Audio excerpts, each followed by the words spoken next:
ఈ 80 ఇయర్స్లో ఏ ఏజ్ పేషెంట్స్ని ఎక్కువగా చూసుంటారు ఈ క్యాన్సర్ బాధితులు? ఎక్కువ శాతం మనం ఏజ్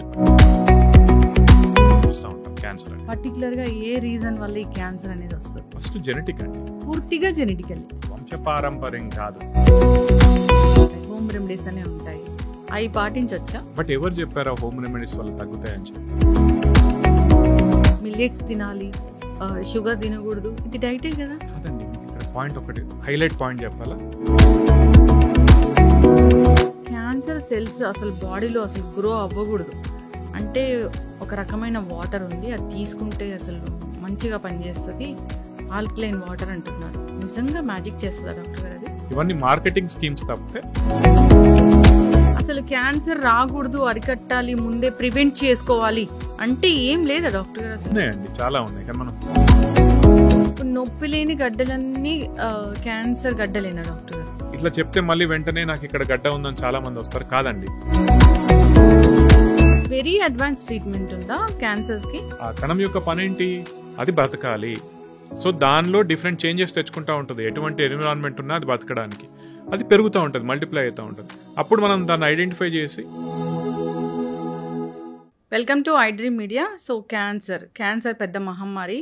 సో డయాబెటీస్, బీపీ ఇలా వచ్చినంతగా ఎక్కువగా క్యాన్సర్ అనేది వస్తుంది. క్యాన్సర్ బాధితుల సంఖ్య కూడా రోజు రోజుకి పెరుగుతుంది. అసలు ఏంటి క్యాన్సర్, ఎందుకు వస్తుంది, క్యాన్సర్ వస్తుంది అని మనకు ముందే తెలుస్తుందా, ఎలాంటి లక్షణాలు ఉంటాయి ఒకవేళ? ఇక అంతేకాకుండా క్యాన్సర్ వస్తే ఎటువంటి ట్రీట్మెంట్స్ అందుబాటులో ఉన్నాయి, అలోపతి వైద్యమా, సనాతన వైద్యమా, హోమ్ రెమెడీసా, పూర్తి వివరాలు ఈరోజు మనతో పాటు ఉన్నారు ప్రముఖ క్యాన్సర్ స్పెషలిస్ట్ డాక్టర్ సందీప్ తులా గారు. డాక్టర్ గారు నమస్తే. నమస్తే. ఎట్లా ఉన్నారు డాక్టర్ గారు? నేను సూపర్ అండి, యాజ్ యూజువల్. ఎన్ని ఇయర్స్ ఆఫ్ ఎక్స్పీరియన్స్ ఈ వృత్తిలో మీది? నాకు 8 సంవత్సరాలు అయింది. ఈ 80 ఇయర్స్లో ఏ ఏజ్ పేషెంట్స్ని ఎక్కువగా చూసుంటారు ఈ క్యాన్సర్ బాధితులు? 50 సంవత్సరాలు పైబడిన వాళ్ళలో ఎక్కువ మందిని చూస్తూ ఉంటాం అండి. 50 ఇయర్స్ లోపు వాళ్ళు ఎట్లా ఉంటారంటే తక్కువగా ఉంటారు when compare to the other people. So ఎక్కువ శాతం మనం వయసు పైబడిన వాళ్ళలోనే మనం చూస్తూ ఉంటాం క్యాన్సర్ అనేది. అట్లా అని చెప్పి యంగ్స్టర్స్ లో రాదని కాదు, ఎక్కువ శాతం మనం చూసేది more than 50 years age group. Particular గా ఏ రీజన్ వల్ల ఈ క్యాన్సర్ అనేది వస్తుంది? ఫస్ట్ జెనెటిక్ అండి. జెనెటిక్ అంటే ఏదో వంశపారంపర్యం అంటలేదు, మీలో ఉన్న కణాల్లో మార్పుల వల్ల క్యాన్సర్ అనేది వస్తుంది ఉన్నట్టు. అంటే ఇప్పుడు నేను చాలాసార్లు చెప్తా ఉంటాను ఏంటంటే మీ శరీరంలో ప్రతి కణం రెప్లికేట్ అవుతూ ఉంటుంది, మల్టిప్లై అవుతూ ఉంటుంది అన్నట్టు. కానీ ఒక పాయింట్ వచ్చిన తర్వాత అది ఆగిపోతుంది, అంటే ఎంత రెప్లికేట్ అవ్వాలో అయ్యి ఆగిపోతుంది. క్యాన్సర్ కణాల్లో ఎట్లా అంటే ఇట్లా ఆగిపోవాలి అనే సిగ్నల్ అనేది దానికి ఉండదు అన్నట్టు. So number of times multiply అవుతా ఉంటుంది, దానికి కంట్రోల్ ఉండదు. దానంతట అది ఆహారం తీసేసుకుంటా ఉంటుంది, మల్టిప్లై అవుతూ ఉంటుంది, బాడీ యొక్క నియంత్రణ కోల్పోతుంది. సో అట్లా మల్టిప్లై అవ్వడం వల్ల ఒక కణితిలాగా మారుతూ ఉంటుంది అన్నట్టు. దాన్నే మనం క్యాన్సర్ అని అంటాం. ఇది పూర్తిగా జెనెటికల్లీ. మళ్ళీ జెనెటిక్ అనగానే వాడుక భాషలో ఏమైతుందంటే జెనెటిక్ లో మార్పు, ఎస్ జెనెటిక్ చేంజ్ వల్ల. కానీ అది ఒకరి నుంచి ఒకరికి వెళ్ళేది అట్లా కాదు, వంశపారంపర్యంగా కాదు, హెరిడిటరీ కాదండి, మీ జీన్స్ లో ఉన్నటువంటి మార్పుల వల్ల వస్తుంది అంటున్నారు. ఈ జీన్స్ లో మార్పు ఎందుకు వస్తుంది? జెనెటిక్ చేంజ్ అనేది అంటే మల్టిపుల్ రీజన్స్ ఉంటాయండి. మనము ఇప్పుడు ఎట్లా అంటే for example human papilloma virus అనే ఒక వైరస్ ఉందండి. ఆ హెచ్పివి వైరస్ యొక్క ఇన్ఫెక్షన్ వల్ల కూడా మన కణాల్లో మార్పు వస్తుంది. ఆ మార్పు రావడం వల్ల కూడా ఆ కణాలు రెప్లికేట్ అవ్వడం మొదలై కంతిలాగా మారి, ఫర్ ఎగ్జాంపుల్ గర్భాశయ ముఖద్వారం యొక్క క్యాన్సర్, సర్వైకల్ క్యాన్సర్ కావచ్చు, ఓరోఫారింజల్ అంటే గొంతు భాగంలో వచ్చే క్యాన్సర్స్ కావచ్చు, వెజైనల్ క్యాన్సర్ కావచ్చు, యానల్ కెనాల్ క్యాన్సర్ కావచ్చు. ఈ పలు రకాల క్యాన్సర్స్ ఏవైతే ఉన్నాయో for example human papilloma virus infection వల్ల వస్తుంది. ఇంకోటి మనకు గాల్ బ్లాడర్ స్టోన్స్ అని అంటారు చూసారా, గాల్ బ్లాడర్ చిన్న చిన్న రాళ్ళు వచ్చినాయి అంటారు చూసారా. కొంతమందికి ఏంటంటే ఆ రాళ్ళు ఎక్కువ రోజులు ఉండడం వల్ల క్రానిక్ ఇరిటేషన్ కాజ్ అయ్యి అది గాల్ బ్లాడర్ క్యాన్సర్ లాగా కూడా మారచ్చు. ఇట్లా చాలా రకాల, అంటే ఫర్ ఎగ్జాంపుల్ సింపుల్ రీజన్, నాలుక భాగంలో ఈ మన పన్ను ఉంటాయి చూసినా, అవి షార్ప్ గా ఉండడం వల్ల కంటిన్యూస్ ఇరిటేట్ చేస్తా ఉంది అనుకోండి, మనం దాన్ని ఓవర్లుక్ చేసినాం అనుకోండి, అది కొన్ని సంవత్సరాల తర్వాత ఆ భాగంలో క్యాన్సర్ వచ్చే అవకాశం ఉంటుంది. ఎనీ క్రానిక్ ఇరిటేషన్ మీకు బాడీలో ఉంటే అది క్యాన్సర్ అవ్వచ్చు. వైరల్ ఇన్ఫెక్షన్ దానివల్ల క్యాన్సర్ అవ్వచ్చు. ఇవన్నీ మన శరీరంలో ఏంటంటే ఒక మ్యూటేషన్ ట్రిగర్ చేస్తాయి, దానివల్ల మనకి క్యాన్సర్ అనేది వస్తుంది. ఓకే, ఇప్పుడు క్యాన్సర్ కణాలు అప్పుడప్పుడే స్టార్ట్ అవుతున్నాయి అన్నప్పుడు ఏమైనా లక్షణాలు కనిపిస్తాయా? లేదు యాక్చువల్లీ. అప్పుడప్పుడే స్టార్ట్ అవుతున్నా అంటే ఇప్పుడు మన శరీరంలో ప్రతి భాగానికి ఒక ఫంక్షన్ అనేది ఉంటుంది కదా, ఆ ఫంక్షన్ ఎప్పుడైతే దెబ్బతింటుందో ఓకే అప్పుడు మాత్రమే దాని లక్షణాలు కొద్దిగా బయటపడతా ఉంటాయి. ఇది ఎందుకు ఆన్సర్ చేస్తున్నానంటే చాలా మంది మాకు బ్రెయిన్ ట్యూమర్ వాళ్ళు వస్తారండి. ఫర్ ఎగ్జాంపుల్ GBM అనే ఒక కేసు ఉంది, గ్లయోబ్లాస్టమా మల్టీఫార్మ్ అయిన ఒక బ్రెయిన్ ట్యూమర్ ఉంటుంది, అది grade 4 అంటారు. వాళ్ళు చాలా మంది వచ్చి ఏమంటారంటే సార్ ఒక 3 నెలల ముందు కనుక నేను పసిగట్టేది ఉంటే, దాన్ని నేను తొలి దశలోనే పసిగట్టేది ఉంటే నాకేమన్నా బాగుండేదా అని అడుగుతారు అన్నట్టు. ఆ టైంలో మీరు యాక్చువల్లీ చూడలేరండి. ఎందుకంటున్నానంటే మీకు లక్షణాలే రాలేదు, మీరు ఎట్లా పసిగడతారు దాన్ని? కుదరదు, రైట్? సో దాని యొక్క ఫంక్షన్ ఎప్పుడైతే దెబ్బతింటుందో అప్పుడు మాత్రమే దాని యొక్క లక్షణాలు బయటపడతాయి. నేను దీనికి ఇది ఎందుకు చెప్తున్నానంటే చాలా మంది లక్షణాలు నెక్స్ట్ అడిగేది ఏంటంటే అసలు లక్షణాలు ఎట్లా ఉంటాయి, నేను ఎప్పుడు వెళ్ళాలని చెప్పి. మీకు కంట్రోల్ అవ్వని ఏ సిమ్టమ్ అయినా ఒక 2-3 వారాల కన్నా, ఇప్పుడు కొంతమంది నాకు చలిలో ఏడితే చలికి వెళ్ళినాము నాకు గొంతు నొప్పి కానీ అట్లా స్టార్ట్ అవుతుంది, లేదా కొంతమంది మింగడంలో ఇబ్బంది స్టార్ట్ అవుతుంది, శ్వాస తీసుకోవడంలో ఇబ్బంది స్టార్ట్ అవుతుంది అంటారు, రైట్? చలి లేకుంటే మీకు అది నార్మల్గా ఉండిపోతుంది. ఆర్ 2-3 days కామ్ గా ఉన్నారు, తగ్గిపోతుంది. That may not be cancer. అంటే మీరు ఒక కాజ్ ని ఐడెంటిఫై చేయగలిగారు, అప్పుడు అది క్యాన్సర్ అవ్వకపోవచ్చు. మీరు కాజ్ ని ఐడెంటిఫై చేయలేకుంటున్నారు, కానీ అటువంటి లక్షణం ఏదైతే ఉందో అది కంటిన్యూస్ గా వస్తూనే ఉంది మీకు. కొంతమందికి ఏంటి అల్సర్స్ వస్తాయి, మన నోట్లో పెచ్చినట్టయితే చాలా మందికి. అదేంటి కొన్ని రోజులకు విటమిన్ డెఫిషియన్సీ ఉన్న వాళ్ళకి కొన్ని రోజులకు తగ్గిపోతుంది. అట్లా తగ్గకుండా ఒక 2-3 వారాల కన్నా ఎక్కువ ఉంది, నొప్పి లేదు, అప్పుడు మీరు గమనించుకోవాలి, చూసుకోవాలి. నెక్స్ట్ ఇంకొంతమందికి ఏంటి నాకు హెడేక్ వస్తుంది, టెన్షన్ వల్ల హెడేక్ వస్తుంది. టెన్షన్ వల్ల హెడేక్ అయితే అందరికీ రావాలి కదా, రైట్? మీకు అప్పుడప్పుడు ఓన్లీ 1-sided వస్తుంది, మెయిన్ గా ఫీమేల్స్ కి కొంతమంది సింగిల్ సైడ్ వస్తుంది, అది మైగ్రేన్ అయి ఉండొచ్చు. కానీ మీకు ఆ ఇంటెన్సిటీలో డిఫరెన్స్ తెలిసిపోతుందండి. అంటే ఎప్పుడు వచ్చే తలనొప్పిలా కాకుండా కొంచెం డిఫరెంట్ గా మీకు అనిపిస్తుంది, తల తిరగడం మొదలవుతుంది ఎక్కువగా, వెళ్ళి చూయించుకోండి. నెక్స్ట్ మీకు మింగడంలో ఎటువంటి ఇబ్బంది లేదు, ఎప్పుడైనా ఇన్ఫెక్షన్ వచ్చినప్పుడు అది రావచ్చు, అట్లా కాకుండా కంటిన్యూస్ గా మీరు ఫస్ట్ ఫుడ్ తీసుకునేటప్పుడు నాకు కొద్ది ఇక్కడ ఆగినట్టు అవుతుంది అనిపిస్తుంది అనుకోండి, వెళ్ళి చూయించుకుంటే మంచిది.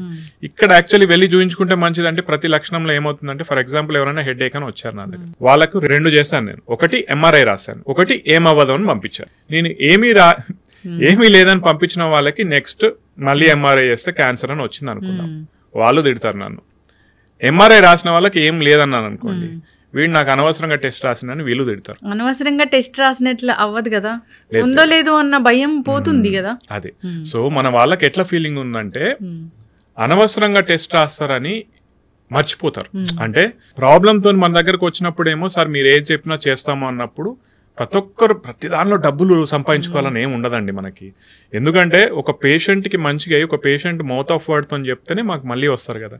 సో ప్రతి ఒక్కరికి ఒక పేషెంట్ నుంచి డబ్బులు సంపాదించేసుకోవాలని ఏమి ఉండదు. మాకెట్లా ఉంటుంది, వాళ్ళు అప్పుడు చెప్పిన ప్రాబ్లం బట్టి మనకి ఇంపార్టెంట్ అనుకుంటే ఆ టెస్ట్ రాస్తాం, ఓకేనా. కానీ ఆ ప్రాబ్లం లేదు మీకేం కాదు అని చెప్పిన వ్యక్తి నెక్స్ట్ ఒక దగ్గరికి వెళ్ళి మాట్లాడేటప్పుడు మెయిన్ గా మా మంచిర్యాల మా కరీంనగర్ ఏరియాలో ఎట్లుంటదంటే, ఈయన దగ్గర పోయినరా అనవసరంగా 5,000 టెస్టులు రాసిండ్రా అంటారు, ఓకేనా. అప్పుడు ఆయన కాన్వర్జేషన్ లో అది అనవసరం అయిపోతుంది. కానీ డాక్టర్ దగ్గరకు వచ్చినప్పుడేమో మీరు ఏది చెప్పినా కూడా చేస్తాం సార్ అంటారు. సో ఇది ఆల్వేస్ ఏ డిస్కషన్ అన్నట్టు మాకు పేషెంట్స్ కి మధ్యలో, లేదా డిఫరెంట్ ఫోరమ్స్ లో కూడా.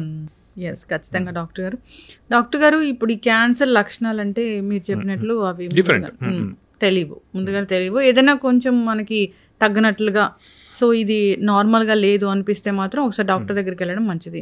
ఒకవేళ మీకు పీరియడ్స్ ఆగిపోయినాయి ఎవరికైనా కూడా, మళ్ళీ తర్వాత బ్లీడింగ్ స్టార్ట్ అయింది ఎప్పుడైనా కూడా, చుక్క బ్లీడ్ పడ్డా కూడా వెళ్ళి చూయించుకోవాలి. Menopause, post menopausal females mainly, తెల్లబట్ట అయినా కూడా, వైట్ డిశ్చార్జ్ అని. ఇవి 2 లక్షణాలు ఎందుకు ఇంపార్టెంట్ గా నేను చెప్తున్నానంటే చాలా మంది ఇది చెప్పుకోరండి ఇప్పటికీ. స్టిల్ ఈవెన్ ఎడ్యుకేటెడ్ ఫీమేల్స్ కూడా, ఇప్పుడు హైదరాబాద్ పెరిఫెరీస్ లో ఉన్న వాళ్ళు కాదండి, హైదరాబాద్ లో ఉన్న వాళ్ళు కూడా చాలా మంది ఒక 3-4 months తర్వాత వస్తారు. ఎందుకమ్మా అంటే వాళ్ళు ఇప్పటికీ మనం డిస్కస్ చేయరు కదా ఇంట్లో, నాకు పీరియడ్స్ వస్తుంది, మళ్ళీ బ్లీడ్ అవుతుంది, లేదా వైట్ డిశ్చార్జ్ అవుతుంది, అదొక షై ఫీలింగ్ ఉండిపోతుంది. సో నేను చెప్పేది ఏంటంటే పోస్ట్ మెనోపాసల్ ఫీమేల్స్ ఎవరైనా కూడా ఒకవేళ బ్లీడింగ్ అవుతుంది మనకి, డెఫినెట్లీ చూయించుకోండి. వైట్ డిశ్చార్జ్ అవుతుంది, డెఫినెట్లీ చూయించుకోండి. లేదా ప్రీమెనోపాసల్ అంటే మనకు పీరియడ్స్ రెగ్యులర్ గా వస్తున్నాయి, అవి ఇర్రెగ్యులర్ అయినా కూడా డెఫినెట్లీ చూయించుకోవాలి మీరు. ఇవి ఈ ఇర్రెగ్యులర్ పీరియడ్స్ కానీ హెవీ బ్లీడింగ్ కానీ కొన్ని టిప్స్ అనేవి ఉంటాయి, హోమ్ రెమెడీస్ అనేవి ఉంటాయి, అవి పాటించవచ్చా? హోమ్ రెమెడీస్ పాటించవచ్చండి. I'm never against home remedies. But ఎవరు చెప్పారా హోమ్ రెమెడీస్ వల్ల తగ్గుతాయని చెప్పి? అదొకటి గమనించుకోవాలి. అండ్ హోమ్ రెమెడీస్ పాటించే వాళ్ళకి నేను ఒక్కటే చెప్తానండి, ఎన్ని రోజులు పాటించాలనేది ఫిక్స్ చేసుకోండి. నేను ఒక 2 వారాలు చూస్తాను, నాకు ఇది తగ్గకుంటే ఓకే 2 వీక్స్ చూసుకో. కానీ నువ్వు నేను 2-3 months చూస్తున్నాను, నాకు తగ్గట్లేదు ఉంటారండి. హోమ్ రెమెడీస్ నా దగ్గర ఏనల్ కెనాల్ క్యాన్సర్ వాళ్ళంటే మనకి లెటిన్ పోయే దారి ఏదైతే ఉంటుందో అక్కడ వాళ్ళకి పైల్స్ అనుకుని వాళ్ళ ఇంట్లోనే రెమెడీ స్టార్ట్ చేశారు. రైట్? ఎన్ని రోజులు? 2 నెలలైంది, 3 నెలలైంది, 4 నెలలైంది, 5 to 6 months తర్వాత నా దగ్గరకు వస్తే జస్ట్ ఒక ఫింగర్ పెట్టి టెస్ట్ చేస్తే అక్కడ లోపల హార్డ్ మాస్ తెలుస్తుంది మనకి. ఓకేనా? సో హోమ్ రెమెడీస్ పాటించే వాళ్ళకి ఏంటంటే, సరే మీరు పాటిస్తే పాటించండి, నేను కాదన్ను, కానీ ఒక టైం లైన్ పెట్టుకోండి. ఓకేనా? లేదా మీరు అది పాటించండి, బట్ అట్లీస్ట్ ఒక డాక్టర్ దగ్గరకు వచ్చి చూపించుకొని వాళ్ళు ప్రిస్క్రైబ్ చేసిన తర్వాత సరే మాది తీసుకోకున్నా పర్లేదు, అక్కడ ఏం లేదనుకున్న తర్వాత యూ గో విత్ యువర్. ఖచ్చితంగా డాక్టర్ చక్కగా చెప్పారు. జనరల్గా ఏంటంటే హోమ్ రెమెడీస్, పసరు వైద్యాలు, నాటు వైద్యాలు ఇలాంటివి కూడా బాగా పనిచేస్తాయి అని, ఇలాంటి క్యాన్సర్స్ కానీ అసలు డాక్టర్ దగ్గరికి వెళ్తే అలోపతి డాక్టర్ దగ్గరికి ఖచ్చితమైన టెస్టులు ఉంటాయి, అది క్యాన్సర్ వల్ల వచ్చిన ట్యూమరా లేకపోతే నార్మల్దా అనేది వాళ్ళకి తెలుస్తుంది. ఆ టెస్టుల ద్వారా బయాప్సీలు అలాంటివి చేస్తారు, తెలుసుకుంటారు. ఇప్పుడు ఇలాంటి వాటి దగ్గరికి వెళ్తే నార్మల్గా పసరు వైద్యాలు, సనాతన వైద్యాలు అలాంటి వాటి దగ్గరికి వెళ్తే టెస్టులు ఏమి ఉండవు, అదే పట్టుకొని చూడడము అట్లనే ఉంటుంది. దానికి కావాల్సిన ఆ మందులు ఇవ్వడము, సో దాన్ని తగ్గించడం, అప్పటికప్పుడు సప్రెస్ చేయడం అలా జరుగుతూ ఉంటుంది. దీనివల్ల ఏమవుతుందంటే జనరల్గానే అది ఎక్కువగా వేరే స్టేజ్కి వెళ్ళేలాగా అవుతూ ఉంటుంది. అట్లాంటి కేసులు మీరు ఏం చూసారు, ఎన్ని చూస్తున్నారు? సో ఏదైనా బాగా సివియర్ అయ్యి మీ దగ్గరకు వచ్చి నా కేసు ఏమైనా ఉందా? ఇక్కడ ప్రాబ్లం ఏమవుతుందంటే, మీ జనరల్గా అందరూ ఎడ్యుకేటెడ్ అయిపోయారండి. అంటే ఏ రకంగా చెప్తున్నాను అంటే, మీరు అన్నారు కదా వాళ్ళకి ఏం టెస్ట్లు ఉన్నాయి, లేదండి ప్రతి ఒక్కరు పెట్ స్కాన్ చేస్తున్నారు. ఏం చేస్తున్నారంటే, నేను ఇచ్చే వైద్యం వాడు, పెట్ స్కాన్ చేయించుకో, రెస్పాన్స్ రాకుంటే మళ్ళీ నేను వైద్యాన్ని పెంచుతాను అంటున్నారు. అట్లా జరుగుతూ ఉంది. నేను యాక్చువల్ చండీగఢ్, పీజీఐ చండీగఢ్లో చేశాను. ఓకేనా? అక్కడ హిమాచల్ ప్రదేశ్లో కూడా ఇటువంటి చాలా ఎక్కువ, ఇటువంటి నమ్మకాలు చాలా ఎక్కువ. కాకపోతే అటు సైడ్ పసరమందు వాళ్ళతో నాకు ప్రాబ్లం ఎక్కువ ఎందుకు ఉండకపోయేదంటే, వాళ్ళు అట్లీస్ట్ ఏం చెప్పేటోళ్ళు అంటే, మీరు అది కూడా వాడండి, నాది కూడా వాడి చూడండి, 2 కలిపి చూడండి అంటే, అక్కడ మేము ఎక్కువ అపోజ్ చేసేవాళ్ళం కాదు. ఎందుకంటే ఇట్స్ యువర్ బిలీఫ్. కానీ పసరు మందు వల్ల కొన్ని వాడడం వల్ల లివర్ పాడైన సందర్భాలు ఉంటాయి. కొన్నిసార్లు ఏం చేస్తారంటే ప్లేట్లెట్స్ కౌంట్ తగ్గిపోయి బ్లీడ్ అయ్యి వచ్చే వాళ్ళు ఉంటారు. కొన్నిసార్లు కొంతమంది ఏం చేస్తారు, వాళ్ళు చెప్పినా కూడా వీళ్ళు మా దగ్గరకు వచ్చి మెడిసిన్స్ ఏం తీసుకోరు patients, they will just continue ఆ పసరు మందులు కావచ్చు ఏదైనా అది కంటిన్యూ చేస్తారు, డిజీజ్ ప్రోగ్రెస్ అవుతుంది. ప్రోగ్రెస్ మన దగ్గరకు వచ్చినప్పుడు మనం ఏం చేయలేం. అయితే ఇందులో 2 types ఆఫ్ పేషెంట్స్, అంటే మాకు బాధ ఎక్కువ ఎప్పుడు అనిపిస్తుందో నేను చెప్తానండి. మనిషికి ఏంటి ఒక ఆశ, ఇప్పుడు టర్మినల్ ఇల్ పేషెంట్స్ వచ్చారు స్టేజ్ 4. స్టేజ్ 4 అంటే మీరు గుర్తుపెట్టుకోవాల్సిన ఏంటి మేడం, ఒకప్పుడు స్టేజ్ 4 వేరు, ఇప్పుడు స్టేజ్ 4 వేరు. అంటే ఏ రకంగా చెప్తున్నానంటే, సపోజ్ ఒక బ్రెస్ట్ క్యాన్సర్ వాళ్ళు ఉన్నారు, ఊపిరితిత్తులకు కానీ బోన్కి కానీ ఒకటే చోటకు వెళ్ళింది అనుకోండి, టెక్నికలీ స్టేజ్ 4. ఒకప్పుడు దానికి మనం ఏం చేసేవాళ్ళం కాదు. ఇప్పుడు ఏంటంటే టార్గెటెడ్ గా మనం దానికి ట్రీట్మెంట్ చేయగలుగుతున్నాం. రైట్? కొంతమంది ఏంటి full bone stage 4. Full blown అంటే ఏంటంటే మొత్తం శరీరం అంతా ఆల్రెడీ స్ప్రెడ్ అయి ఉంటుంది, అంటే వేరే ఆర్గాన్స్ కూడా వచ్చి ఉంటుంది, మొత్తం వెళ్ళిపోయి ఉంటుంది. వాళ్ళకి ఏంటంటే కొన్నిసార్లు పాలియేటివ్ కేర్ అడ్వైస్ చేస్తాం. అంటే వాళ్ళకి ఎటువంటి సిమ్టమ్స్, ఇప్పుడు నొప్పి ఉంది, నొప్పి కంట్రోల్ చేయడానికి, రైట్, వాంతులు అవుతున్నాయి, వాంతులు తగ్గేందుకు, ఓకేనా, ఇటువంటి చెప్పడం తప్పితే యాక్టివ్ ట్రీట్మెంట్ ఏం చేయం. అటువంటి వాళ్ళని తీసుకుపోయి మీరు పసరు మందులో లేదా ఎవిడెన్స్ లేనటువంటి మందులో ఏవో ఇస్తున్నారు, మీ ఆశ కొద్దీ మీరు ఇస్తున్నారు, దాంట్లో తప్పు లేదండి. ఇప్పుడు నేనున్నా కూడా ఫ్యామిలీ మెంబర్స్ పొజిషన్ లో సరే ఏదో కొద్దిగా ఆశ ఉంటుంది కదా అని చెప్పి దానిలో ఎటువంటి తప్పు లేదు, తీసుకెళ్ళండి. కొంతమంది ఏం చేస్తున్నారంటే cases, early cases, for example నా దగ్గర ఒక పేషెంట్ ఉన్నారు, నాందేడ్ నుంచి ఉన్నారు, టంగ్ క్యాన్సర్ ముందు భాగంలో వచ్చింది, ఆయనకు ఆపరేషన్ చేస్తే సరిపోయేది, చిన్నగా ఉన్నప్పుడు వచ్చాడు, ఇక్కడ మా దగ్గరకు వచ్చాడు, ఓకే ఆపరేషన్ చెయ్యాలి అన్నాం, వెళ్ళిపోయాడు. 6 నెలల తర్వాత వచ్చాడు. 6 నెలల నుంచి వాళ్ళ లోకల్లో ఆయుర్వేదిక్ డాక్టర్ దగ్గర మందులు తీసుకుంటాం, పెరిగింది. ఇప్పుడు ఇనాపరబుల్ స్టేజ్ 4. టంగ్ లో ఏంటంటే ఇనాపరబుల్ అయిపోయి కింది భాగాలకు పోయి వేరే భాగాలకు వెళ్ళకున్నా కూడా దాన్ని స్టేజ్ 4 అని కన్సిడర్ చేసుకుంటాం. ఇప్పుడు దానికి ఏం చేస్తాం? అయితే డాక్టర్ గారు ఇక్కడ ఇంకోటి ఉంది, ఈ మీ దగ్గర రాగానే మందులు అవన్నీ చాలా కాస్ట్లీ ఉంటాయి, టెస్ట్లు అన్ని రాస్తారు, అన్ని చాలా డబ్బులతో కూడుకున్న పని. సరే అందరూ ఎఫర్ట్ చేయలేరు కదా, వెళ్ళి ఆయుర్వేదాలు చెట్ల మందులు అనేసరికి అవేమి అంత మరీ అంత ఎక్కువ కాస్ట్ కూడా ఉండవు అని ఆ విధంగా కూడా వెళ్తూ ఉన్న పరిస్థితి. ఎందుకంటే వైద్యం చాలా ఎక్కువ కాస్ట్ అయిపోయింది. ఇక్కడ నేను చెప్పేది ఏంటంటే మీరు ఇంకోటి గమనించాలి. మీరు కాస్ట్ ఎక్కడ ఉంటుంది? ప్రైవేట్ హాస్పిటల్స్లో. మరి మనకు క్యాన్సర్కి సంబంధించినటువంటి గవర్నమెంట్ హాస్పిటల్స్ కూడా ఉన్నాయిగా, అక్కడ ఫ్రీగా అయిపోతుంది కదా, మరి అక్కడికి వెళ్ళొచ్చు కదా. ఇంకొకటి ఏంటంటే కాస్ట్ బెనిఫిట్, మీరు ఎంత డబ్బు పెడితే ఎంత బెనిఫిట్ వస్తుందని చూసుకోవాలండి. మీరు డబ్బు పెట్టలేని పక్షంలో ఏంటి, మనకు గవర్నమెంట్ హాస్పిటల్స్ ఉన్నాయి, గవర్నమెంట్ స్కీమ్స్ ఉన్నాయి, అది వాడుకోవచ్చు కదా. ఒకవైపు ఏమో మీకు ఎవిడెన్స్ బేస్డ్ మెడిసిన్ ఉంది, ఇంకో వైపు ఏమో ఏం లేదు, ఎవిడెన్సే లేదు ఇంకో వైపు, అయినా కూడా మనం అక్కడికే వెళ్తున్నాం. దానివల్ల ఉపయోగం ఏంటి? ఎవిడెన్స్ బేస్డ్ వైద్యమే, కానీ ఒక్కొక్కసారి దీనిలో కూడా తగ్గని కేసెస్ ఉంటాయి. డెఫినెట్లీ ఉంటాయండి. ఇంకొక ఇప్పుడు చాలా మంది ఏం చేస్తారంటే మీ కీమోథెరపీ వల్ల తగ్గదు, రేడియేషన్ వల్ల తగ్గదు, సర్జరీ వల్ల తగ్గదు అంటే మేమే చెప్తున్నాం అన్ని తగ్గవు. Stage wise, site wise, cancer బట్టి ఉంటుంది ట్రీట్మెంట్. కానీ నేను బ్లాంకెట్ స్టేట్మెంట్ మిగతా వాళ్ళలాగా ఇవ్వలేను కదా. ఒకటి మీరు తగ్గని కేసు పట్టుకొని ఓకేనా పర్సంటేజ్ చూసుకోవాలండి. ఇక్కడ ఏం చేస్తున్నారంటే, ఇక్కడ నేను చాలా మంది ఒక మాట అంటాను. ఇప్పుడు సపోజ్ ఒక వ్యక్తి ఇక్కడ ఉన్నాడు, నేను బర్రెవరా అన్నాను అనుకోండి, సపోజ్ నువ్వు గాడిదవి లేకుంటే బర్రెవి అన్నాను, రైట్? ఆయన గాడిదనా బర్రెనా ప్రూవ్ చేయాల్సిన బాధ్యత నాది, కానీ ఆయన మీద లేదు, రైట్? అర్థమవుతుందా? ఇప్పుడు ఈ టైప్ ఆఫ్ డిస్కషన్ చేసే వాళ్ళు ఏమంటారంటే మీ కీమోథెరపీ పని చేయదు, అది నువ్వు ఇచ్చే ట్రీట్మెంట్ ఏం పని చేస్తుందో ఫస్ట్ దాని ఎఫికసీ మాట్లాడాలండి. అర్థమవుతుందా? ఏ స్టడీ చూసి నేను ఈ పలానా స్టడీలో ఇట్లా ఉంది అని చెప్పి దీనివల్ల ఇది నేను ఇవ్వడం వల్ల నీకు ట్రీట్మెంట్ అవుతుంది అని ఒకటి చెప్పారనుకోండి, రైట్? దాన్ని ఫాలో అవ్వాలి. కానీ వీళ్ళు ఎంతసేపు వీళ్ళ టాక్టిక్స్ ఏముంటాయంటే మీరు అన్నట్టే డాక్టర్స్ డబ్బులు తీసుకుంటారు, హాస్పిటల్స్ ఖర్చు అవుతుంది, నేను ఫ్రీ, అక్కడ ఏం ఫ్రీ ఉండదు. సరే ఫ్రీ అన్న మాట కూడా పెడదాం. మీరు చూసుకోవాల్సింది ఖర్చు కాదండి, ఫస్ట్ ఎఫికసీ చూసుకోండి ఒకటి. ఇంకొకటి నాకు నేను ఒక ఆయుర్వేదిక్ సీనియర్ ప్రొఫెసర్ ఒక ఆయన మెసేజ్ పెట్టారు, మీరు మాట్లాడే చాలా తప్పుగా ఉంటుంది అని చెప్పి. నాకు బాధ అనిపించింది. ఇప్పుడు ఆయుర్వేదం మీద గౌరవం ఉందండి, నేను చాలాసార్లు చెప్తాను, నాకు ఆయుర్వేదం మీద గౌరవం ఉంది. గౌరవం వేరు, ఫ్యాక్ట్స్ వేరు, రైట్? మీరు ఆయుర్వేదిక్ ట్రీట్మెంట్ ఏదైతే ఉందో మనకు చాలా సంవత్సరాల నుంచి ఉంది మన దగ్గర అంటే దాన్ని ఇంప్రూవైజ్ చేయాలి కదా. మరి నా మీద లేదే ఆ బాధ్యత, నాది కాదు ఆ బాధ్యత. మీరు ప్రొఫెసర్స్, మీరు ఎప్పటి నుంచో ఉన్నవాళ్ళు, దాని మీద స్టడీస్ చేయొచ్చు కదా. ఒకవేళ మీకు గనక ఫండింగ్ లేదు అనుకుంటే మీరు గవర్నమెంట్ నుంచి ఫండింగ్ తెచ్చుకోవాలి, రైట్? మరి నా బాధ్యత కాదు కదా. మీరు ఎటువంటి స్టడీ చేయకుండా ఏం చేయకుండా ఆయుర్వేదిక్ క్యాన్సర్లో పనిచేస్తుంది, ఓన్లీ ఆయుర్వేదిక్ క్యాన్సర్లో పనిచేస్తుంది, ఇంకొక ఆయన ఓన్లీ డైట్ క్యాన్సర్లో పనిచేస్తుంది, పని చేయవండి. అంటే జనరల్ గా డైట్ చెప్తారు కదా డాక్టర్ గారు, మిల్లెట్స్ తినాలి, షుగర్ తినకూడదు, ఇది డైటే కదా. కాదండి, మీకు ఇక్కడ పాయింట్ ఒకటి హైలైట్ పాయింట్ చెప్పాలా. డైట్ ని ఎవ్వరు వ్యతిరేకం కాదు, కానీ డైట్ వల్ల ఇప్పుడు నేను మిమ్మల్ని అడుగుతాను అనుకోండి, మేడం మీరు ఓన్లీ డైట్ చేస్తే క్యాన్సర్ క్యూర్ అవుతుంది అని అంటున్నారు, మీరు నమ్ముతారా? నమ్మరు, రైట్? అది నేను చెప్పేది. డైట్ అనేది ఇంపార్టెంట్. డైట్ అంటే మీరు ప్రాపర్ డైట్ తీసుకోవాలి, దానికి ఎవరు వ్యతిరేకం కాదండి. కానీ నేను ఓన్లీ డైట్ తో క్యూర్ చేస్తా, పాసిబుల్ కాదు. ఆయుర్వేదంతో నేను క్యూర్ చేస్తా, పాసిబుల్ అవ్వదు. అట్లీస్ట్ నాకు స్టడీస్ లేవండి, ఓకేనా? ఇంకొకటి వీళ్ళు జనరల్ మెంటాలిటీ ఏం చేస్తారంటే క్యాన్సర్ కణాలు గ్లూకోజ్ ఎక్కువగా యూజ్ చేస్తాయి కాబట్టి మనం వీళ్ళకి గనక గ్లూకోజ్ ని తక్కువ చేస్తే, వీళ్ళకి ఎనర్జీ వెళ్ళేది తక్కువ చేస్తే గనక మనం క్యాన్సర్ ని అరిగట్టచ్చు. ఎట్లా అరిగడతావు? ఒకటి. రెండోది, నీకు ఓన్లీ క్యాన్సర్ కణాలైనా గ్లూకోజ్ యూజ్ చేసుకునేది, మిగతా బాడీ కణాలు కూడా యూజ్ చేసుకుంటాయి, మరి వాటి సంగతి ఏంటి?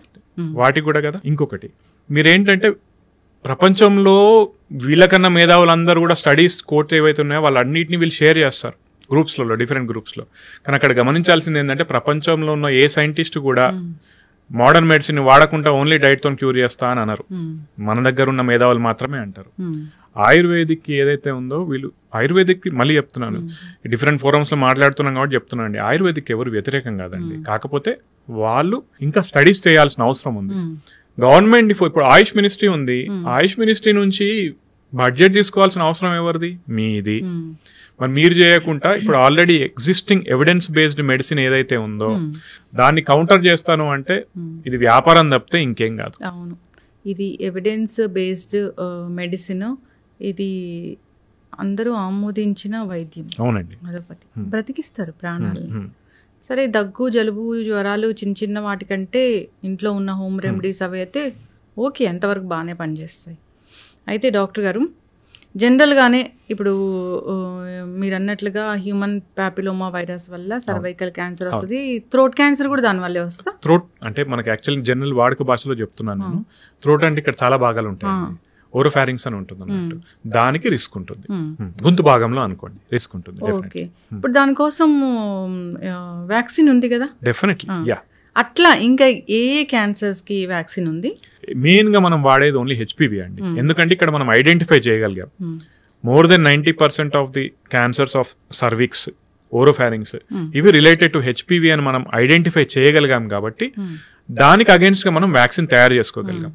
అట్లనే హెపటోసెల్లార్ కార్సినోమా, లివర్ క్యాన్సర్ ఉంటుంది చూసారా, మోస్ట్ ఆఫ్ ద క్యాన్సర్స్, చాలా రకాల క్యాన్సర్స్ ఏవైతే లివర్ కి సంబంధించినవి ఉంటాయో అవి హెపటైటిస్ వల్ల వస్తాయి. సో హెపటైటిస్ వ్యాక్సిన్ వేసుకున్నా కూడా దాని నుంచి మనం ప్రొటెక్ట్ చేసుకోవచ్చు. ప్రోస్టేట్ కి సంబంధించినటువంటి కూడా ఒక వ్యాక్సిన్ వస్తుంది కానీ ఇంకా అందుబాటులో రాలేదు.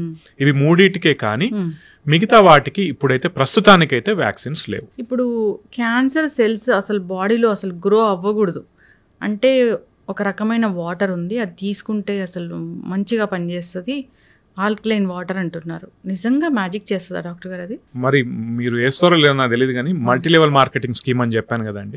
MLM స్కీమ్స్ అంటే ఏంటంటే గొలుసు కట్టు వ్యాపారాలు అంటారు. అంటే మీరు నా దగ్గర తీసుకొని ఇంకో ముగ్గురికి అమ్మండి, మీకు వాళ్ళ నుంచి వచ్చే కమిషన్ వస్తాయని చెప్తారు. ఈ ఆల్కలైన్ వాటర్ ప్రమోట్ చేసే చాలా కంపెనీస్ అటువంటి అండి. ఓకేనా, మీరు ఫస్ట్ కొంటే మీరు ఇంట్లో ఫిట్ చేసుకుంటే 1,50,000 అండి. మీరు ఇంకో వాళ్ళకి ఎవరికైనా ఫిట్ చేయిస్తే కనుక ఆ వాటర్ వచ్చే అది ఫిట్ చేయిస్తే కనుక దాని నుంచి సంబంధించిన 25,000 నుంచి 50,000 మీకు వస్తాయని చెప్తారు. ఇవన్నీ మార్కెటింగ్ స్కీమ్స్ తప్పితే ఎక్కడ కూడా ప్రూవెన్ లేదండి. మీరు మళ్ళీ అందరూ యాంటీగా మాట్లాడతారు, ఏంటి మీరు నిజంగా తెలిసే మాట్లాడతారు. లేదండి, ప్రూఫ్ లేదు. ప్రూఫ్ ఉంటే నేను ప్రతి దానిలో ఏం చెప్తానంటే ప్రూఫ్ ఉంటే నేనే దాన్ని తీసుకొని నేనే మార్కెట్ చేసుకుంటా, నేనే బిజినెస్ చేస్తా దాని నుంచి. లేదండి, దిస్ ఇస్ ఆల్ ఫాల్స్ అంతే. అసలు క్యాన్సర్ రాకూడదు, అరికట్టాలి, ముందే ప్రివెంట్ చేసుకోవాలి అంటే ఏం లేదా డాక్టర్ గారు? ఉన్నాయండి, చాలా ఉన్నాయి, కానీ మనం ఫాలో అవ్వని. అంటే ఏంటంటే ఫర్ ఎగ్జాంపుల్ మన బరువుని కంట్రోల్లో పెట్టుకోవాలి, ఒబీస్ అవ్వకుండా చూసుకోవాలి మనం. ఓకే, ఎందుకంటే obesity is indirectly link to cancer. Okay, బరువు పెరిగితే ఆ హార్మోనల్ ఇంబ్యాలెన్సెస్ కావచ్చు, మైక్రో ఎన్విరాన్మెంట్ అంటారు, మన శరీరంలో ఒక ప్రపంచం అనుకోవచ్చు, దానిలో సబ్అక్యూట్ ఇన్ఫ్లమేషన్ అంటారు, ఆ చేంజెస్ వల్ల కూడా క్యాన్సర్ వచ్చే అవకాశాన్ని పెరిగినట్టు మనం బరువుని కంట్రోల్లో పెట్టుకోవాలి. ఓకేనా, ఒబెసిటీని. జంక్ ఫుడ్ తింటాము. నెక్స్ట్ ప్రాపర్ డైట్ తీసుకోవాలి, గ్రీన్ లీఫీ వెజిటేబుల్స్ కావచ్చు, మనకు ఆహారం మంచిగా తీసుకోవాల్సి ఉంటుంది. ఇప్పుడు మనము ఎక్కువ శాతం ఇప్పుడు నేను ఎన్ని చెప్పినా మళ్ళీ వాళ్ళ పోయి మేబీ స్విగ్గీ జొమాటో నుంచి బయట నుంచి ఆర్డర్ పెట్టుకుంటాను. అర్థమవుతుందా మేడం? మనం ప్రాపర్ డైట్ తీసుకుంటూ చెడు అలవాట్లకు దూరంగా ఉంటూ, అంటే స్మోకింగ్ కావచ్చు, ఆల్కహాల్ కావచ్చు, వీటన్నిటికీ దూరంగా ఉంటూ మనము మన ఫిట్నెస్ని బాగా మెయింటైన్ చేస్తూ ఒబెసిటీని కంట్రోల్ చేసుకుంటూ ఇవన్నీ ఉంచుకుంటే కనుక మళ్ళీ ఇక్కడ ఏంటంటే ఇవన్నీ ఉన్న క్యాన్సర్ రావంటే వస్తాయి, కానీ ఇవన్నీ లేని వాళ్ళతో కంపేర్ చేస్తే మీకు తక్కువగా వస్తాయి. ఇవి ఎందుకు చెప్తున్నా అంటే మన చుట్టుపక్కల ఉన్న వాళ్ళు ఒక నలుగురు ఇవన్నీ పాటించే వల్ల క్యాన్సర్ వచ్చింది అనుకోండి, మనకేం ఫీలింగ్ వస్తుంది? వీళ్ళందరూ పాటించారు కదా, అయినా వీళ్ళ క్యాన్సర్ వచ్చింది, సో ఏం పాటించినా వస్తుంది, పాటించకున్నా వస్తుంది. యోగా చేస్తారు, డైట్ చేస్తారు, అసలు నాన్ వెజ్ తీసుకోరు, అసలు చెడు అలవాట్లు లేవు, అయినా క్యాన్సర్ వచ్చింది. సో మీరు ఆలోచించాల్సింది ఏంటంటే క్యాన్సర్ మల్టీ ఫ్యాక్టోరియల్ అండి. అంటే నేను మంచి పోషకాహారం తీసుకుంటాను, నాకు క్యాన్సర్ రాదు, రిస్క్ తగ్గుతుంది. ఇది మంచి పాయింట్. ఏంటంటే మీకు ఏ పని చేసినా కూడా మీరు క్యాన్సర్ వచ్చే రిస్క్ ని తగ్గించుకుంటున్నారు కానీ జీరో చేసుకోరు. ఓకేనా, అది గమనించాలి. అది గమనించకుండా నీ చుట్టుపక్కల వాళ్ళతో కంపేర్ చేసుకొని నువ్వు వాళ్ళ అలవాట్లను కాకుండా నువ్వు చెడు అలవాట్లను అలవాటు చేసుకుంటే రిస్క్ పెంచుకున్న వాళ్ళు అవుతారు. ఇంకొకటి గుర్తుపెట్టుకోవాల్సింది ఏంటంటే ఇప్పుడు మీరు నేను కంపేర్ చేసుకోవాలనుకుంటే మనం ఇష్టపడం, చూసారా? నేను మీతో ఎందుకు కంపేర్ చేసుకోవాలనుకుంటాం, రైట్? మంచి విషయాలు, ఇప్పుడు బాడీలో నువ్వు నాకంటే మంచిగా ఉంటావా, నేను నీకంటే ఇట్లా అనుకున్నప్పుడు మనం అస్సలు కంపారిజన్కి ఒప్పుకోం ఒకరితో. కానీ ఇటువంటి విషయాల్లో మాత్రం మనం కంపారిజన్కి రెడీగా ఉంటాం. నేను అందరికి అదే చెప్తాను, అట్లా కాదు, ఇంకొకరితో కంపేర్ చేసుకోవద్దు. ఒకరు సిగరెట్ తాగినా లేదా ఒక బీడీ తాగినా క్యాన్సర్ వచ్చే రిస్క్ డిఫరెంట్ ఉంటుంది. 10 సిగరెట్లు 20 సిగరెట్లు తాగినా కూడా రిస్క్ డిఫరెంట్ ఉంటుంది. ప్రతి శరీరం డిఫరెంట్, రైట్? మీకు ఏది మంచో చూసుకోవాలి, కానీ పక్క వాళ్ళని కంపేర్ చేసుకుంటూ పక్క వాళ్ళకి వచ్చిందో రాలేదో అని చెప్పి మీ అలవాట్లను మార్చుకుంటా ఉంటే మళ్ళీ అల్టిమేట్లీ మనమే ఇబ్బంది పడతాం. ఇంకొక డాక్టర్ గారు, నేను ఈ మధ్య ఒక వీడియో చూశాను, స్ట్రెస్ ఉంది బాగా, ఎక్కువ ఆలోచిస్తారు, పక్క వాళ్ళ మీద పగ తీర్చుకోవాలనుకుంటూ ఉంటారు, ఎప్పుడు వాళ్ళ పక్కన వాళ్ళ గురించి ఆలోచిస్తారు అన్నప్పుడు అలాంటి వాళ్ళకి కూడా క్యాన్సర్ వస్తుందంట. యాక్చువల్లీ నిన్నే ఒకరు మెసేజ్ పెట్టారు, స్ట్రెస్ మీరు బాగా స్ట్రెస్ అవుతున్నట్టున్నారు, మీ బాగా మిగతా వాళ్ళ మీద ఏడ్చి చేస్తున్నట్టున్నారు, మీకే క్యాన్సర్ రిస్క్ వచ్చే అవకాశం ఉంది అని పెట్టారు. సరే వీళ్ళు ఇట్లా అంటున్నారు ఏంటి అని చెప్పి మళ్ళీ ఒకసారి చూసానండి, అట్లేం లేదండి. డైరెక్ట్ యాక్చువల్లీ ఏంటంటే స్ట్రెస్ఫుల్ లైఫ్ డెఫినెట్లీ మీకు హార్మోన్ ఇంబ్యాలెన్సెస్ కావచ్చు, మీ శరీరంలో డిఫరెంట్ చేంజెస్ తీసుకొస్తాయి, కానీ ప్రస్తుతానికైతే ఏ స్టడీ లింక్ చేయట్లేదు. అట్లని చెప్పి స్ట్రెస్ లేని వాళ్ళకు రాదు, స్ట్రెస్ ఉన్న వాళ్ళకి వస్తుందని కాదండి. Again this is different. అంటే రిస్క్ పెరుగుతుందా లేదా, మీరు ఏదైనా స్టడీ ఉందా అని నాకు అడిగారనుకోండి, లేదండి. జనరల్ కాకపోతే ఇట్లా చెప్తే మళ్ళీ అందరు ఏమంటారో నాకు తెలియదు. నేనైతే ఏమంటాను, స్ట్రెస్ తగ్గించుకోవాలి. ఆబ్వియస్లీ మీరైనా stressful life is not good for your health. కానీ దానివల్ల క్యాన్సర్ వస్తుందా నాకు తెలియదండి. ఎక్కడైతే నేను చూడలేదు, ఏ స్టడీ అయితే లేదు. మేబీ ఇన్ ద ఫ్యూచర్ వస్తే నేను యాక్సెప్ట్ చేస్తాను. డిఫరెంట్ ఆర్గాన్స్ కి క్యాన్సర్ ఎందుకు వస్తుంది అది అడుగుతాను నేను. షూర్. జనరల్ అవేర్నెస్ కోసం. లంగ్స్ ఎందుకు వస్తుంది? ఊపిరితిత్తుల క్యాన్సర్ ఫస్ట్ మనకు మేజర్ రిస్క్ ఫ్యాక్టర్ ఎక్కువ శాతం మందికి స్మోకింగ్ అండి. అది డైరెక్ట్ కావచ్చు, ఇండైరెక్ట్ కావచ్చు. అంటే మీ ఇంట్లో వాళ్ళు ఎవరు స్మోక్ చేసింది మీరు పీల్చుకున్నా కూడా వచ్చే అవకాశం ఉంటుంది. గుట్కా కావచ్చు, టొబాకో ప్రోడక్ట్స్ ఏ ఉన్నా కూడా రిస్క్ ఎక్కువ. ఓకేనా. ఎయిర్ డస్ట్ పొల్యూషన్ వల్ల వస్తుందా లేదా అనేది ఇంకా స్టడీస్ జరుగుతున్నాయి, కానీ ప్రూవెన్ ఎవిడెన్స్ అయితే లేదు ప్రస్తుతానికి. మేబీ ఇన్ ద ఫ్యూచర్ రావచ్చు. ఎందుకంటే ఒకప్పుడు కొన్ని ఫ్యాక్టరీస్ లో పనిచేసే వాళ్ళకి డైరెక్ట్ దాని డస్ట్ ఇన్హలేషన్ వల్ల లంగ్ క్యాన్సర్ ఎక్కువ వచ్చే అవకాశం ఉందని కొన్ని స్టడీస్ చెప్పాయి, కానీ కన్క్లూజివ్ ఎవిడెన్స్ రాలేదు. సో ఇన్ ది ఫ్యూచర్ మనం maybe will get a study wherein ఈ పొల్యూషన్ వల్ల కూడా వచ్చే అవకాశం ఉంటుంది అని చెప్పి. ఇవి మనం డిటెక్టబుల్ రిస్క్ ఫ్యాక్టర్స్ అండి. Undetectable risk factors will never know. Lung cancer సంబంధించినంత వరకు ఇంకా ఎక్కువగా చూస్తాం ఏంటంటే థ్రోట్ క్యాన్సర్ విమెన్ లో కూడా ఎక్కువ చూస్తూ ఉన్నాం. అది ఎందుకు? థ్రోట్ క్యాన్సర్ ఇంతకుముందు చెప్పినట్టు major risk factor human papilloma virus అండి. సో నేను అందరికీ ఏం చెప్తున్నా అంటే, ఈ మధ్యకాలంలో ఒకవేళ 9 నుంచి 15 సంవత్సరాల ఆడపిల్లలు మీ ఇంట్లో ఉంటే కనుక, మగవాళ్ళు కూడా ఉంటే కనుక, పిల్లలకి హెచ్పివి వ్యాక్సిన్ వేయించేసేయండి. మీరు దాదాపు 70 to 80% ఆఫ్ ది రిస్క్ తగ్గించుకున్న వాళ్ళు అవుతారు. ఇంకొకటి సింపుల్ గా మనం చూడాలనుకుంటే, మనకు టొబాకో పెట్టుకుంటారు కదా, తంబాకు పెట్టుకుంటారు, వాళ్ళకు రిస్క్ ఉంటుంది. ఇంకొకటి మా నాన్నమ్మ ఎక్కువ భాగాలు పెట్టుకునేది. ఓకేనా. మా అన్నయ్య మొన్న అంటున్నాడు, వాళ్ళకి ఏం కాలేదు కదరా అంటే, రిస్క్ ఉంటుంది. అది భాగాలు సింపుల్ భాగాలు పెట్టుకున్నా కూడా, జర్దా పెట్టుకున్నా కూడా రిస్క్ ఉంటుంది. అది ఎవరికి వస్తుందో చెప్పలేం. మనకు షార్ప్ అండ్ టీత్ అంటారు. టీత్ షార్ప్ గా ఉన్నా కూడా అది కంటిన్యూస్ ఇరిటేట్ చేసినా కూడా ఒక point of time law cancer గా మారచ్చు. అది కూడా one of the risk factor. ఇప్పుడు హ్యూమన్ ప్యాపిలోమా వైరస్ అన్నారు కదా, అవునండి, 2-3 టైమ్స్ చెప్పారు దాని గురించి. ఇప్పుడు నాకు అది ఎక్కడి నుంచి వస్తుంది డాక్టర్ గారు? సెక్షువల్ ట్రాన్స్మిషన్ అండి. సెక్షువల్ ట్రాన్స్మిషన్ ద్వారా వచ్చే అవకాశం ఎక్కువ ఉంటుంది. అందుకే మనం ఈ ఏజ్ గ్రూప్ లో 9 నుంచి 15 సంవత్సరాల వరకు ఎందుకు అంటామంటే, ఆ ఏజ్ గ్రూప్ లో వాళ్ళు ఇంకా సెక్షువల్లీ యాక్టివ్ ఉండరు కాబట్టి ఆ ఏజ్ గ్రూప్ లో ఇస్తే మంచిది. ఇంకొకటి ఏంటంటే, యాక్చువల్ ఇండియన్ పాపులేషన్ కి ఏమంటామంటే 26 సంవత్సరాల వరకు కూడా ఇవ్వచ్చు అని చెప్పి. ఎందుకంటే వెస్టర్న్ పాపులేషన్ తో కంపేర్ చేసుకుంటే మనకు పెళ్లి కాక ముందు సెక్షువల్ యాక్టివ్ ఉండే వాళ్ళు చాలా తక్కువ మంది ఉంటారు when compare to the western population. So 26 years వరకు ఇచ్చుకున్నా కూడా ఏమవ్వదు అని చెప్తా ఉంటాం. ఇంకా ఈ పొట్టలో క్యాన్సర్ ఈ మధ్య ఎక్కువగా వింటూ ఉన్నాము. హెచ్ పైలోరీ బ్యాక్టీరియా, దానికోసము ఇంకా అంతే కదా రకరకాల అల్సర్స్ అసలు మనము నార్మల్గా ఈ ఈనులు ఇలాంటివి తీసుకొని దాన్ని అలా సప్రెస్ చేయడం వల్ల అదే పెద్ద క్రానిక్ అయిపోయి క్యాన్సర్ వస్తుంది అని. దానిలో వాస్తవం ఎంత? అది ఎట్లా తగ్గించుకుంటాం? అది యాక్చువల్లీ వాస్తవమే. ఏంటంటే క్రానిక్ అల్సర్స్ ఏవైతే చాలా మందికి ఉంటాయో అవి ఫ్యూచర్ లో క్యాన్సర్ గా డెవలప్ అయ్యే అవకాశం ఉంటుంది అన్నట్టు. సో అందరికి ఏంటంటే ఎండోస్కోపీ చేసి వాళ్ళు టెస్ట్ చేసుకుంటారండి. హెచ్ పైలోరీ కనుక ఉంటే కనుక అది వాళ్ళకి రిస్క్ ఫ్యాక్టర్. సో దాన్ని తగ్గించుకునేందుకు యాక్చువల్లీ మనకి కిట్ ఉంటుంది, టాబ్లెట్స్ ఉంటాయి, అది వేసుకుని తగ్గించుకుంటే మంచిది. ఇంకొకటి కోలాన్ క్యాన్సర్, పెద్దపేగు క్యాన్సర్ కూడా మనకి ఎక్కువ అవుతా ఉంటుంది అన్నట్టు. ఇది ఎవరికి ఎక్కువ అంటే రెడ్ మీట్, అంటే ప్రాసెస్డ్ మీట్స్ కానీ రెడ్ మీట్ కానీ ఎక్కువ తినే వాళ్ళు ఎవరైతే ఉంటారో వాళ్ళలో ఎక్కువ చూస్తాం. అందుకే కోలాన్ క్యాన్సర్ మనం వెస్టర్న్ పాపులేషన్ లో ఎక్కువ చూస్తూ ఉంటాం. ఇప్పుడు మన దగ్గర కూడా ఫుడ్స్ ఎక్కువ తీసుకుంటున్నాం, ప్రాసెస్డ్ మీట్స్ కానీ రెడ్ మీట్ కానీ ఎక్కువ తీసుకుంటున్నాం కాబట్టి మనకు కూడా ఆ అవకాశం పెరుగుతుంది. కాకపోతే when compare to the western population, ఇది నాకు అందరూ వచ్చి ఏమంటారంటే, సార్ నేను ఇప్పుడు మీట్ తీసుకోవడం ఆపేస్తే మంచిదా అంటే, కాదండి. వాళ్ళు ఏంటంటే వాళ్ళ డైట్ లో ఖచ్చితంగా రోజు ఉంటుంది. మనం వారానికి ఒకసారి, వారానికి 2 సార్లు కొంచెం క్వాంటిటీ తీసుకుంటాం, దానివల్ల ఏమి ఇబ్బంది ఉండదు. ఓకేనా. సో మీరు కంప్లీట్ గా మీట్ మానేయాల్సిన అవసరం అయితే లేదు. You can have that. అంటే వెజ్ నాన్ వెజ్ ఇలా కంపేర్ చేస్తే నాన్ వెజిటేరియన్స్ లో ఎక్కువగా క్యాన్సర్ వచ్చే రిస్క్ ఉంటుంది? లేదు, నాన్ వెజిటేరియన్స్ లో ఎక్కువ వస్తుందని కాదు. Only processed meats or red meat తీసుకునే వాళ్ళలో రిస్క్ ఎక్కువగా ఉంటుంది. మీట్ ఏంటంటే మన ఇండియన్ పాపులేషన్ మనం సంబంధించినంత వరకు మన ఫుడ్స్ లో ఎక్కువ కార్బోహైడ్రేట్స్ ఉండేలా చూసుకుంటాం కానీ ప్రోటీన్ అనేది మనకు శరీరానికి ఇంపార్టెంట్ అండి. ప్రోటీన్ కావచ్చు, ఫైబర్ కావచ్చు, అది మన ఫుడ్ కంటెంట్ లో తక్కువ తీసుకుంటాం. అది కూడా మనం మెయింటైన్ చేయాలి యాక్చువల్లీ. సో ప్రోటీన్ ఎక్కడి నుంచి వస్తుంది అయితే మనకు వెజిటేరియన్స్ ఏంటి, బీన్స్ కావచ్చు లేదా మన పనీర్ కావచ్చు, వీటి నుంచి తీసుకోవచ్చు. ఎగ్, మీట్, అది actually it should be A part of your diet. దానివల్ల అది తీసుకునే వాళ్ళలో ఎక్కువ వస్తుందని కాదు, రెడ్ మీట్, ప్రాసెస్డ్ మీట్ తీసుకునే వాళ్ళలో అవకాశం ఎక్కువ.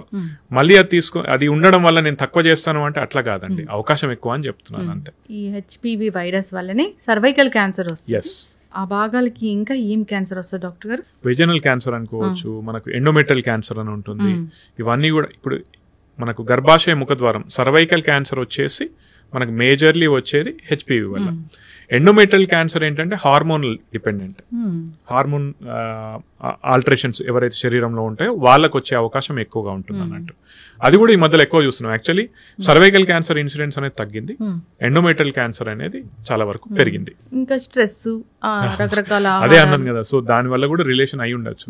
ఇంకోటి ఏంటంటే మన ఇప్పుడు మెనోపాసల్ ఏజ్ గ్రూప్ అంటారు కదా, అంటే 45 సంవత్సరాలు వచ్చిన వాళ్ళు ఎవరైతే ఉంటారో చాలా మందికి పీరియడ్స్ తగ్గిపోతాయి, ఆగిపోతాయి. ఒకప్పుడు ఇండియన్ పాపులేషన్ 45 వరకు ఉంది.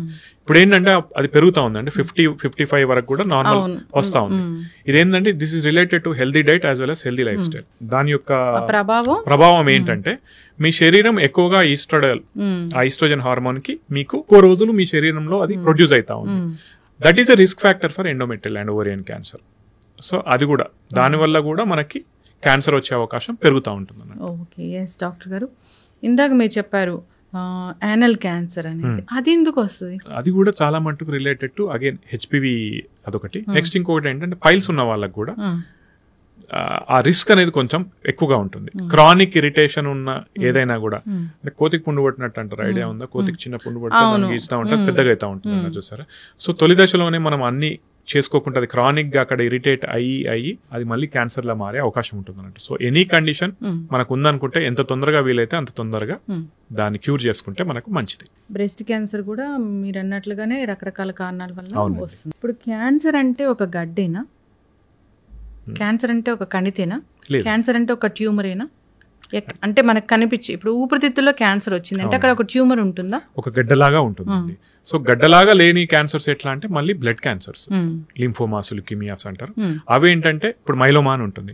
అవేంటంటే ఇట్లా గడ్డలాగా కాదండి, ఆ శరీరంలో ఆ కణాలు ఎక్కువైతా ఉంటాయి అన్నట్టు. వాటిని మనం బ్లడ్ టెస్ట్ తోనే చూసుకోగలుగుతాం. ఇప్పుడు క్యాన్సర్ గడ్డ, నార్మల్ గడ్డ, క్యాన్సర్ ట్యూమర్, నార్మల్ ట్యూమర్ అంటే మనం ఎట్లా దాన్ని ఇది క్యాన్సర్ది అని మనం ఏమైనా తెలుసుకోవచ్చా? అవునండి, తెలుసుకునేందుకే మనకు ఉన్నది బయోప్సీ. అట్లా కాకుండా ఇంట్లో తెలుసుకోవచ్చా? అట్లా కాకుండా అంటే మళ్ళీ సిమ్టమ్స్ బట్టే అండి. మీకు సిమ్టమ్స్ వస్తేనే మీరు దాన్ని గమనించి చూసుకోగలుగుతాం కానీ బయోప్సీ లేకుండా మీరు డయాగ్నోసిస్ చేయలేరండి. ప్రొవిజనల్ డయాగ్నోసిస్ అంటారు, అంటే ఇది క్యాన్సర్ ఏమో అని చెప్పగలుగుతాం కానీ బయోప్సీ తీస్తేనే అక్కడ నుంచి చిన్న పీస్ తీసి మైక్రోస్కోప్ లో టెస్ట్ చేస్తేనే మనం అది ఖచ్చితంగా క్యాన్సర్ అని చెప్పగలుగుతాం. నొప్పి లేని గడ్డలన్నీ క్యాన్సర్ గడ్డలేనా డాక్టర్ గారు? నొప్పి లేని గడ్డలు అన్ని కాదండి, ఎక్కువ శాతం. ఎస్, మీరు పర్సంటేజ్ ప్రకారం చూస్తే కనుక నొప్పి లేని గడ్డ ఇట్లా చెప్తే మళ్ళీ వెంటనే నాకు ఇక్కడ గడ్డ ఉందని చాలా మంది వస్తారు. కాదండి, చాలా మట్టుకు ఫ్యాట్ లైపోమాస్ అంటారు, మొబైల్ ఉంటాయి, చాలా మందికి ఉంటాయి, నాకు 2-3 ఉన్నాయి. అవన్నీ క్యాన్సర్ గడ్డలు కాదు. ఇప్పుడు నెక్స్ట్ క్వశ్చన్ రావచ్చు అంటే ఒకవేళ నేను ఎట్లా తెలుసుకోవాలి శరీరం మీద నాకు ఉంది అనుకుంటే కానీ, ఒకవేళ మొబైల్ ఉన్నాయి, సాఫ్ట్ ఉన్నాయి, అంటే అటు ఇటు కదులుతున్నాయి, సాఫ్ట్ ఉన్నాయి, దాని మీద నా స్కిన్ ఏమి ఇన్వాల్వ్ అవ్వలేదు, లోపల నాకు కణితిలాగా కనిపిస్తుంది, అది అటు ఇటు ఊగుతుంది, దాని మీద ఉన్న చర్మం ఏమి ఇన్వాల్వ్ అవ్వలేదు, అది పెరగట్లేదు. అంటే పెరగట్లేదంటే ఇంత చిన్నగా ఉన్నది కొంచెమే ఉన్నది, కొంచెమే పెరుగుతుంది. నాకు ఒక 2-3 నెలలు అమాంతం పెరిగింది, గట్టిగా ఉంది, నొప్పి లేదు, స్కిన్ కూడా ఇన్వాల్వ్ అయింది, ఎస్, అది క్యాన్సర్ అవ్వచ్చు. ఇప్పుడు ఈ ట్యూమర్స్ ఇట్లా ఉంటాయి, లంప్స్ అంటారు వాటిని వాడుక భాషలో, అంటే మేము అనమండి, జనరల్ వాడుక భాషలో లంప్స్ అంటారు, ట్యూమర్స్ అంటారు. సో ఇట్లా మనం ఐడెంటిఫై చేయొచ్చు. ఇప్పుడు బ్రెయిన్ లో వచ్చింది లేదా బ్లడ్ క్యాన్సర్ వచ్చింది, బ్లడ్ క్యాన్సర్ లక్షణాలు ఎట్లా ఉంటాయి? బ్లడ్ క్యాన్సర్ అంటే చాలా మందికి ఎట్లా ఉంటాయంటే లో గ్రేడ్ ఫీవర్ ఉంటుంది కొంతమందికి. ఎట్లా అంటే ఫీవర్ ఉంటుంది కానీ 100 దాటదు, కానీ ఎప్పుడు అది ఉంటుంది ఫీవర్ వాళ్ళకి. నైట్ స్వెట్స్ అంటే రాత్రిపూట ఇంకా తీవ్రంగా చెమటలు పడతాయి ఒకటి. నెక్స్ట్ వెయిట్ లాస్, మీరు డ్రాస్టిక్ గా 6 నెలల్లో 10 కిలోల కన్నా ఎక్కువ తగ్గుతున్నారు, ఆకలి అనిపించట్లేదు బిల్కుల్, that may be those may be major symptoms of blood cancer. Pre symptoms అనొచ్చాయి వీటిని? ప్రీ సిమ్టమ్స్ అని కాదండి, అది డెవలప్ అవుతాయి. ఇంకా కొంతమందికి ఎట్లా అంటే జస్ట్ బ్లడ్ టెస్ట్ చేశారు, ఆ బ్లడ్ టెస్ట్ చూసేసరికి తెల్ల రక్త కణాలు 1,00,000 కన్నా ఎక్కువగా ఉన్నాయి, వాళ్ళు టెస్ట్ చేయించుకున్నా ప్రాబ్లమే. అందులో ఎక్కువనే ఉంటాయండి ల్యూకిమియాలో. జనరల్ గా తెల్ల రక్త కణాలు ఎక్కువ ఉంటాయి, అదేదో మన ఇమ్యూనిటీ బాగున్నట్టు అట్లా కాదా? అట్లా కానీ ప్రతికి రేంజ్ ఉంటుందండి. మీకు ఆ రేంజ్ దాటి 1,00,000 దాటుతున్నాయంటే డెఫినెట్లీ టెస్ట్ చేయించుకోవాలి. ఓకే, ఇప్పుడు బ్రెయిన్ ట్యూమర్ వచ్చింది అనుకోండి, అది ట్యూమరు, అది క్యాన్సర్, అట్లా లక్షణాలు ఏమైనా వేరుగా ఉంటాయా? ఇప్పుడు బ్రెయిన్ లో వచ్చే గడ్డలు majority will be cancerous only అండి. ఓకేనా?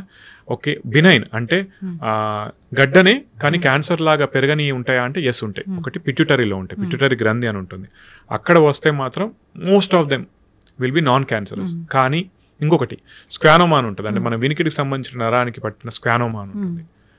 అవి పెద్దగా ఉంటాయి కానీ వాటి వల్ల ప్రాణానికి హాని ఉండదు. ఓకేనా? కానీ ఏమవుతుంది, ఒకవేళ పిట్యూటరీ గ్రంథి కనుక దెబ్బతింది అనుకోండి, మళ్ళీ మీ హార్మోనల్ ఇంబ్యాలెన్స్ వస్తుంది.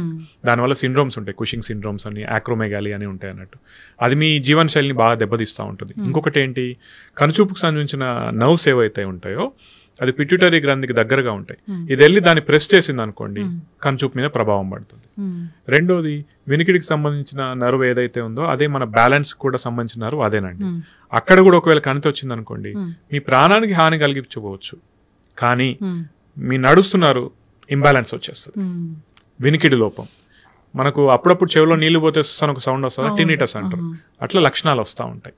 అవి ఒకవేళ కంటిన్యూస్ పర్సిస్ట్ అవుతా ఉంటే మనం ఒకవేళ స్కాన్ చేసుకుని వీలైతే ఆపరేషన్. ఓకేనా? కొన్ని ఎట్లా ఉంటాయంటే చిన్నగా ఉంటాయి, వాటికి ఆపరేషన్ లేకుంటే మనం రేడియేషన్ తోని వీ కెన్ మేనేజ్ దోస్.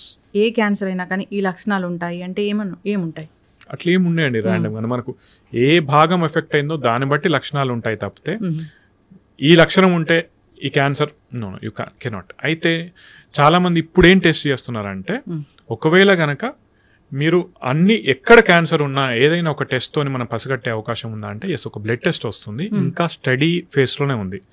ఆ బ్లడ్ టెస్ట్ తీసుకొని మనకి ఏంటంటే ఆ క్యాన్సర్ కి సంబంధించిన కణాలు ఒకవేళ శరీరంలో ప్రవహిస్తూ ఉంటే గనక మనం కనిపెట్టి అది ఎక్కడి నుంచి వచ్చిందనో చూసి దాన్ని క్యాన్సర్ని పూర్తిగా డెవలప్ అవ్వకముందే కనుక్కునే అవకాశం ఉందా అని చెప్పి ఇంకా అవి టెస్ట్లు నడుస్తూ ఉన్నాయి.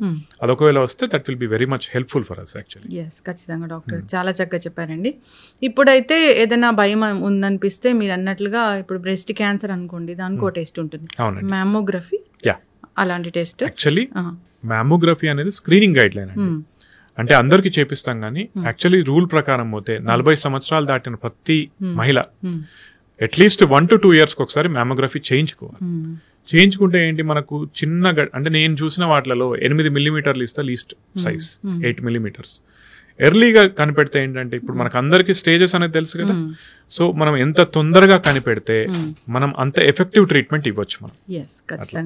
So mammography everyone above 40 years చేయించుకోవాలి. ఇప్పుడు ఈ సర్వైకల్ క్యాన్సర్ కంటే ఈ టెస్ట్ అనేది ఉంటుంది. సర్వైకల్ క్యాన్సర్ కూడా ఇవన్నీ స్క్రీనింగ్ గైడ్ లైన్స్ అండి. ఫర్ ఎగ్జాంపుల్ 29 నుంచి 30 సంవత్సరాలు దాటిన ప్రతి మహిళ హెచ్పివి టెస్టింగ్ ఉంటుంది, పాప్స్మియర్ అని ఉంటుంది. అది అట్లీస్ట్ 3 to 5 years ఒకసారి చేసుకోవాలి. మ్యామోగ్రఫీ 40 years అబోవ్ ఖచ్చితంగా చేసుకోవాలి ప్రతి ఒక్కరు. కొలనోస్కోపీ 50 నుంచి 50 సంవత్సరాలు దాటినాయి చేసుకోవాలి. ఇట్లా మనకు స్క్రీనింగ్ గైడ్ లైన్స్ అనేవి ఉంటాయి.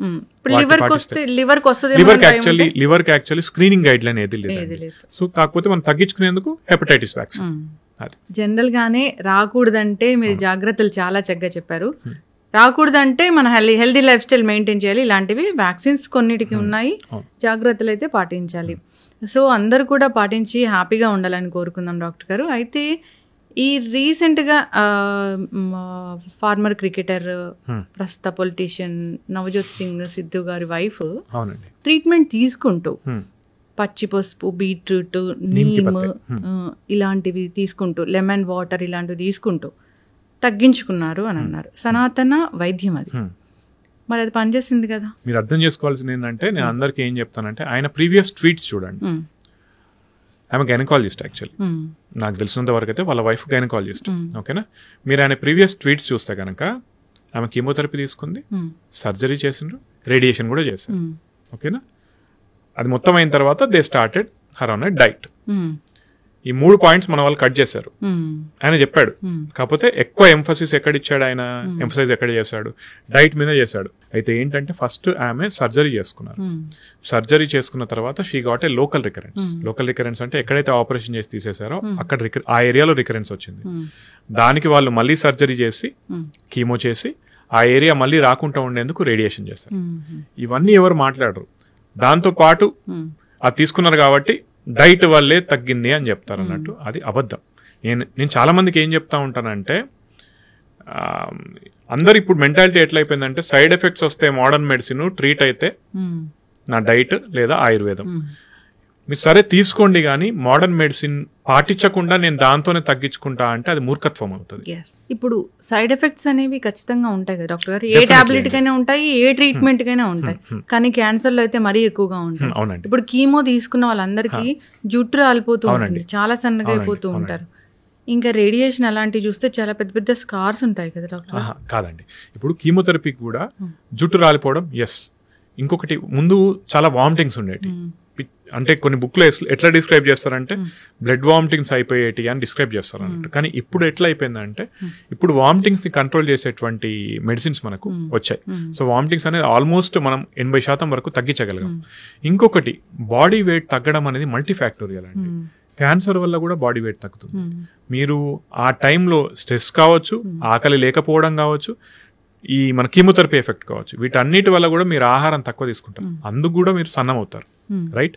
మీరు ఇంకోటి గమనించాల్సింది ఏంటంటే ఇవన్నీ ఉన్నా కూడా మనకేంటి, నేను ఎప్పుడు ఏం చెప్తాను, రిస్క్ బెనిఫిట్ అనాలిసిస్.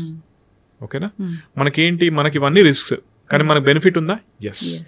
సో ఆ బెనిఫిట్ ని చూస్తూ ముందుకు నడవాలి తప్పితే ఈ రిస్క్ ని చూసి భయపడ్డారనుకోండి మళ్ళీ క్యాన్సర్ పెరిగితే అదే పెద్ద రిస్క్ కదా. అది నేను చెప్తాను. వెరీ అడ్వాన్స్ ట్రీట్మెంట్ ఉందా క్యాన్సర్స్ కి? అంటే జనరల్ గా ఇప్పుడు ఏదైనా భాగానికి క్యాన్సర్ వస్తే అక్కడ మాత్రమే తగ్గిస్తారు, ఇంకెక్కడ బాడీలో క్యాన్సర్ సెల్ పెరగకుండా చేసే విధానాలు ఉన్నాయా? అంటేనండి, ఫర్ ఎగ్జాంపుల్ ఇప్పుడు కీమోథెరపీ ఏంటంటే ఇప్పుడు బ్రెస్ట్ క్యాన్సర్ ఉంది, వాళ్ళ కీమోథెరపీ ఎందుకు ఇస్తారంటే ఒకటి డౌన్ సైజింగ్, అంటే అక్కడ ఉన్న బ్రెస్ట్ క్యాన్సర్ తగ్గడానికి, ప్లస్ శరీరంలో ఇంకెక్కడున్నా కూడా ఆ రిస్క్ తగ్గించేందుకు కీమోథెరపీ ఇస్తారు.